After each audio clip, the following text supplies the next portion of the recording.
a paz do Senhor seja sobre a sua vida, querido professor de escola bíblica ou de pequenos grupos de estudo da Palavra de Deus. Que alegria poder estar se comunicando com você, alguém que é apaixonado pelas Escrituras Sagradas, mas muito além disso, também deseja edificar outras vidas através desses preciosos ensinos que o Senhor deixou para nós. Estamos falando da revista Milagres de Jesus, da editora Kalel, e hoje vamos para a aula de número 6, a primeira multiplicação. A nossa leitura bíblica está em João 6, do 1 ao 15. Não vamos ler todo o texto para ganharmos tempo, mas eu lembro você que este milagre de Jesus é um dos poucos que está registrado em todos os 4 evangelhos. Nós vamos ter Mateus 14 falando, nós vamos ter Marcos 6 e Lucas 9, todos eles narrando essa história. É claro que João, ele é um pouco mais detalhado e ele fala algumas coisas diferentes que aconteceram e nós queremos observar também esses textos, né, que João vai narrar e alguns personagens ali que ele enfatiza. Mas é claro, você, professor, precisa se debruçar diante das outras 3 passagens paralelas para ali você fazer comparação, tirar mais recurso e enriquecer ainda mais a sua aula. O objetivo da nossa aula de hoje é mostrar que diante dos desafios precisamos enxergar além das possibilidades humanas.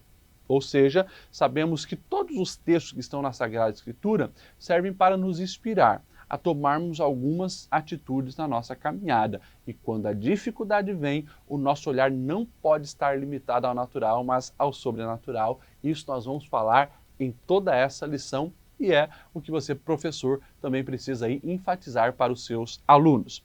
Na nossa introdução, nós iniciamos falando sobre como Jesus estava muito famoso, né? Em toda a região da Galileia. As pessoas estavam vindo para ouvir, para ver o que ele fazia. Se nós olharmos a passagem paralela de Marcos 6, nós vamos ver que chega um momento onde Jesus não tinha nem tempo para se alimentar direito com seus discípulos. Então, Jesus decide se retirar e ir para um lugar mais deserto, para ali ter um momento de oração, um momento com os seus discípulos, mas é bem provável que a multidão ficou observando aonde Jesus estava indo, porque no Mar da Galileia você consegue ver praticamente todo o mar num dia de sol.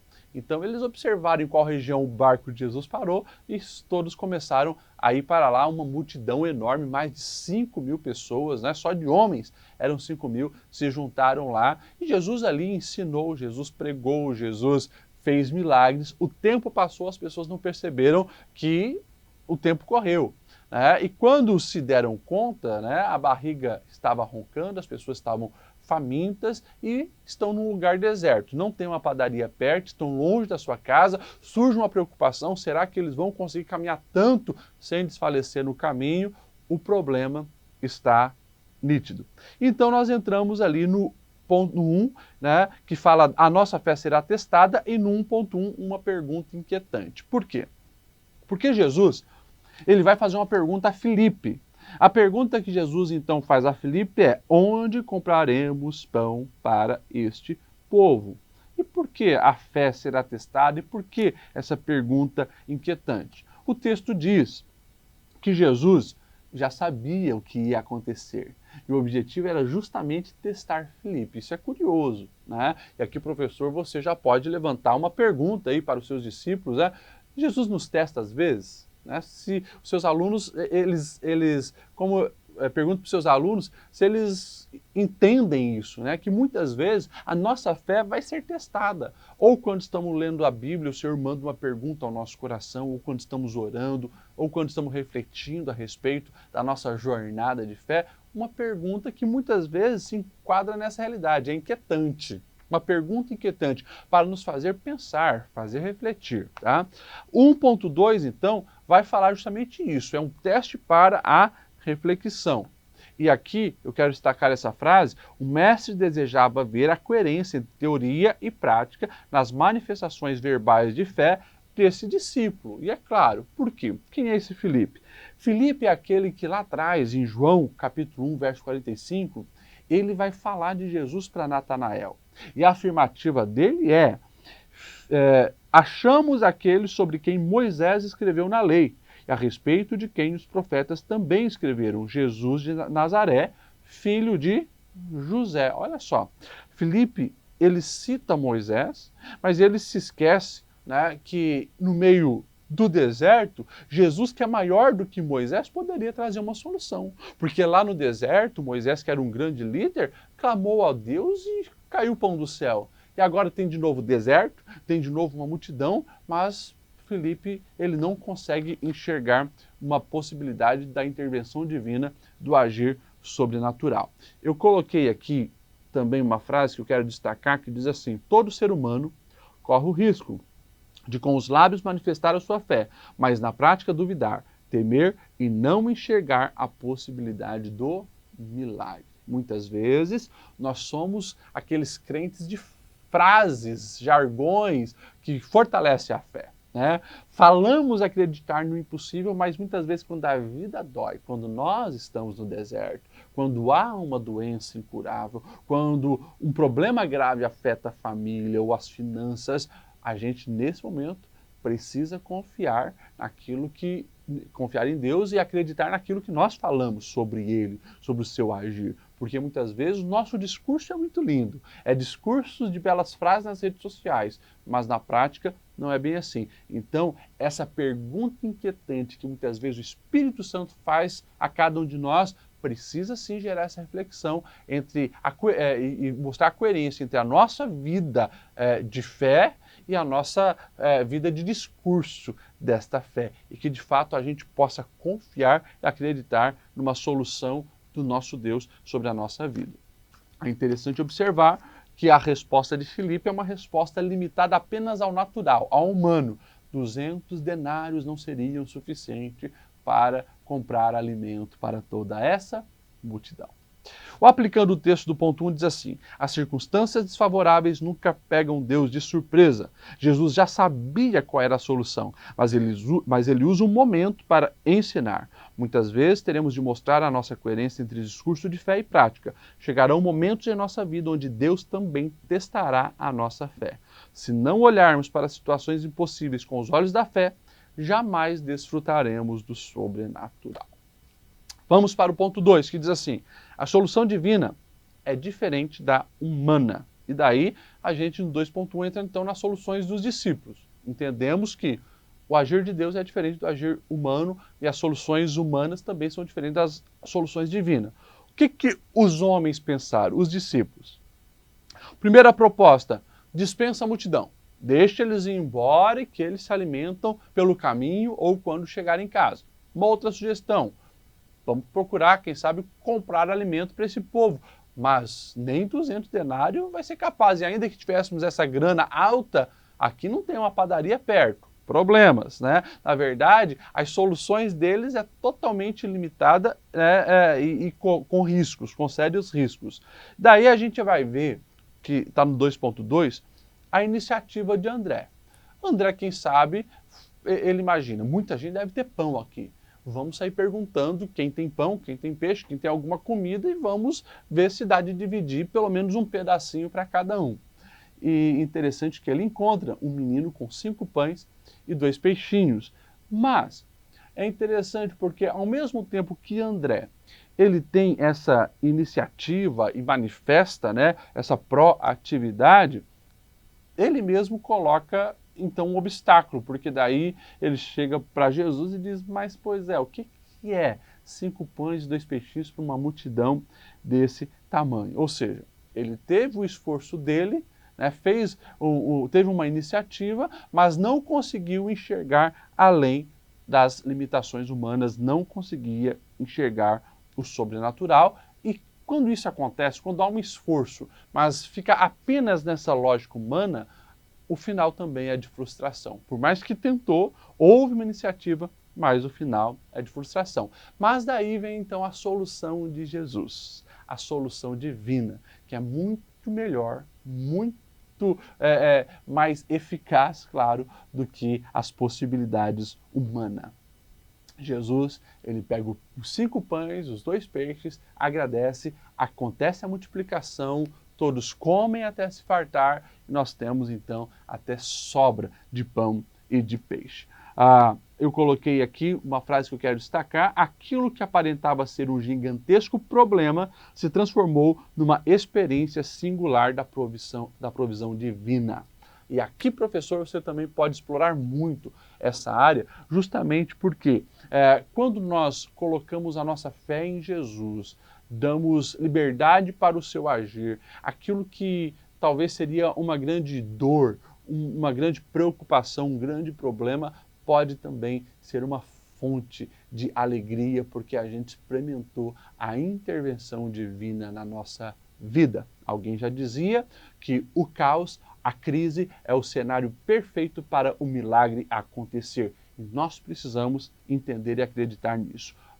No 2.3, o último parágrafo ainda diz assim: Jesus nos ensina que antes do pouco ser transformado no muito, a gratidão deve ser manifestada. Os 5 pães e 2 peixinhos para Jesus já eram motivos de dar graças a Deus pela provisão. Isso é lindo, isso é precioso, porque Jesus ele não agradece pelo alimento apenas depois que o milagre aconteceu. Ele, quando ainda não tinha feito o milagre, era 5 pães e 2 peixes diante de uma grande multidão. Ali o Senhor está agradecendo ao Pai. Isso é uma chave também, professor, que você pode explorar. A gratidão, ela precede a provisão e o milagre. Mas, pastor, é tão pouco. Agradeço pouco. Né? Agradeço o pouco que tem, porque o Senhor, ele olha um coração grato e ele intervém e manifesta ali de maneira abençoadora, provendo e multiplicando. O aplicando o texto diz assim: quando perdemos a capacidade de associar o poder de Deus com os nossos problemas, ficamos desanimados, perdemos a oportunidade de ver o sobrenatural. Ter a convicção de que, quando Jesus está presente, não existe dificuldade que não seja solucionada. Isso traz paz e segurança ao nosso ser. Os discípulos estavam usando apenas a lógica humana, mas milagres resultam do exercício da fé, e isso exige um passo além. E vamos para o ponto 3, que diz assim: o pouco nas mãos de Deus vira muito. 3.1, o egoísmo impede o milagre. Olha só, por que a gente colocou nesse 3.1 que o egoísmo impede o milagre? Porque o milagre não aconteceu até que alguém manifestou-se de maneira altruísta. Os estudiosos, eles dizem que o povo judeu é um povo precavido. É um povo que sempre guarda alguma coisa. E quando eles saíam fazer uma jornada um pouco mais longa, sempre tinha pão, peixe no alforje ou nas suas bagagens. Eles eram precavidos. Mas aqui ninguém se manifestou. Interessante isso. Um menino, né, dentro daquela multidão foi que manifestou 5 pães e 2 peixes. Mas sério mesmo que você acha que só tinha isso de alimento numa multidão de mais de 5.000 homens apenas? Talvez mais de 10.000 pessoas? Provavelmente tinha muito pão e peixe, mas todo mundo ficou quietinho, pensando apenas em si. Aquele menino manifestou de uma maneira altruísta e generosa, né, o que ele tinha, e isso foi o suficiente nas mãos do Senhor para virar o milagre e abençoar todas as pessoas. Eu quero destacar aqui o parágrafo que diz assim: por mais que Jesus pudesse fazer chover pão do céu, esperou uma manifestação de fé para realizar o milagre. Na matemática do reino, o repartir vira multiplicação.